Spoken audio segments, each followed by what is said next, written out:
আসসালামু আলাইকুম। Burj Khalifa আমরা সকলেই জানি সংযুক্ত আরব আমিরাতের দুবাই শহরে অবস্থিত। এই বুর্জ খলিফা হচ্ছে পৃথিবীর সবচেয়ে উঁচু ভবন। বর্তমানে এই পৃথিবীতে বুর্জ খলিফার মতো উঁচু ভবন আর দ্বিতীয়টি নেই। তো এই ভবনটির উচ্চতা হচ্ছে 828 মিটার, অর্থাৎ যদি আমরা এটাকে ফুটে কনভার্ট করি তাহলে হবে 2716.50 ফুট। তাহলে চিন্তা করে দেখেন কত উঁচু একটা ভবন।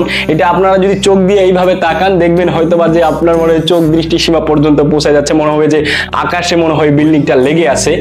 তো এই যে ভবনটা এটা 2010 সালে প্রতিষ্ঠিত করা হয়, অর্থাৎ 2010 সালে উদ্বোধন হয় আর কি। তো 2010 থেকে 2025 প্রায় 15 বছর হয়ে যাচ্ছে। এই 15 বছরে বুর্জ খলিফার মতো বিল্ডিং কি কেউ তৈরি করতে আগ্রহী হয় নাই? অর্থাৎ আমি বলতে চাচ্ছি যে পৃথিবীর যেগুলো বড় বড় দেশ আছে, আমেরিকা বলেন, ইউরোপের কান্ট্রিগুলা বলেন, বা ইংল্যান্ড বলেন, বা এইদিকে আপনার চীন বলেন। চীন তো বর্তমান হচ্ছে কি বলবো কারিগরি শিক্ষার দিক দিয়ে একটা উন্নত দেশ। তো এই চীন যখন চীন পৃথিবীতে বর্তমান ধরতে গেলে কারিগরি শিক্ষার দিক দিয়ে রাজ করতেছে, চীন এত বড় বড় প্রকল্প করতেছে, তো চীন কেন ওদের দেশে একটা বুর্জ খলিফার মতো বড় বিল্ডিং তৈরি করতেছে না? আসলে তৈরি করতেছে না এটা ঠিক নয়, তৈরি হচ্ছে। বুর্জ খলিফার মতো পৃথিবীতে আরো 3টা বড় বড় বিল্ডিং তৈরি হচ্ছে। আরো একটা মজার বিষয় হইলো যে বুর্জ খলিফার মতো বড় একটা বিল্ডিং তৈরি করা হচ্ছে দুবাইতেই আরেকটা বড় বিল্ডিং তৈরি করা হচ্ছে বুর্জ খলিফার মতো, যেটা নাম দেওয়া হয়েছে জেদ্দা টাওয়ার।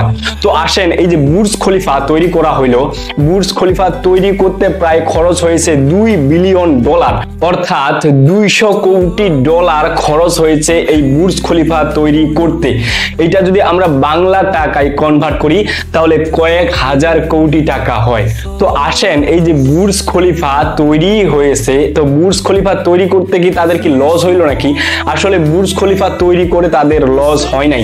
এই 13 বছরে বা 15 বছরে 2010 থেকে 25 প্রায় 15 বছরে এই বুর্জ খলিফা হাজার হাজার বিলিয়ন ডলার কামিয়েছে। তো আসেন বুর্জ খলিফা তৈরি করা প্রথম 1 বছরেই তারা $1 বিলিয়ন কামাইছিল। তার মানে চিন্তা করে দেখেন এই যে একটা বড় বিল্ডিং তৈরি করে লস হয় না, বরঞ্চ লাভ হয়। তাহলে কেন তারা তৈরি করতেছে না? তো আমি যে একটু আগে বললাম যে পৃথিবীতে এরকম বড় বড় 3টা বিল্ডিং তৈরি করা হচ্ছে, তার মধ্যে একটা হলো দুবাইতেই জেদ্দা টাওয়ার নাম দেওয়া হয়েছে। এই জেদ্দা টাওয়ার দুবাইতেই তৈরি হবে, অর্থাৎ তখন আবার দুবাইতে তখন বড় বড় বিল্ডিং হবে 2টা, একটা জেদ্দা টাওয়ার আর একটা তো বর্তমান বুর্জ খলিফা আছে।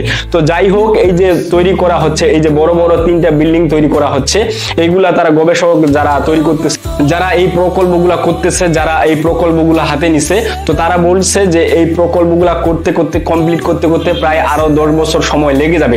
তার মানে কি এই 10 বছর সময় যে তাদেরকে উদ্বোধন করতে লাগবে, অর্থাৎ পৃথিবীতে আরো 10 বছর, আগামী 10 বছর বুর্জ খলিফাই হবে পৃথিবীর সর্বোচ্চ বিল্ডিং।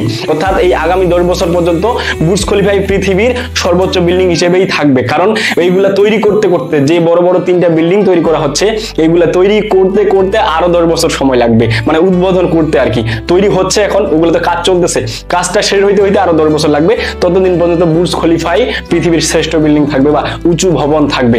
তো আমি আপনাদেরকে অনেক কিছু তথ্য দিলাম, আশা করি ভিডিওটা ভালো লাগছে। আরো কয়েকটা তথ্য দিয়ে ভিডিওটা শেষ করতে চাই, আশা করি আপনারা সকলেই শেষ পর্যন্ত দেখবেন। বুর্জ খলিফার স্থপতি প্রতিষ্ঠান স্কিডমোর, ওয়িংস অ্যান্ড মেরিল। মূল প্রকৌশলী এড্রিয়ান স্মিথ। ব্যবহার আবাসিক, অফিস, হোটেল, আংশিকভাবে আরমানি হোটেল এবং পর্যটন কেন্দ্র। বুর্জ খলিফা তৈরি করতে অন্তর্ভুক্ত ছিল অত্যাধুনিক নির্মাণ প্রযুক্তি ও ইঞ্জিনিয়ারিং। বিল্ডিং এর ভিতরে ব্যবহৃত বিলাসবহুল উপকরণ যেমন মার্বেল, কাঁচ, স্টেইনলেস স্টিল, পরিবেশ বান্ধব সিস্টেম ও প্রযুক্তি, আরমানি হোটেল ও অভিজাত অ্যাপার্টমেন্টগুলো। এই বিশাল খরচ সত্ত্বেও বুর্জ খলিফা দুবাইয়ের জন্য একটি লাভজনক বিনিয়োগ হিসেবে পরিচিত, কারণ এটি প্রতি বছর লাখ লাখ পর্যটক আকর্ষণ করে এবং শহরের প্রতীক হিসেবে গড়ে উঠেছে। ভিডিওটা শেষ পর্যন্ত দেখার জন্য আপনাদেরকে অসংখ্য ধন্যবাদ। সকলে ভালো থাকেন, সুস্থ থাকেন। বিদায় নিচ্ছি, দেখা হবে পরবর্তী কোনো ভিডিওতে। আল্লাহ হাফেজ।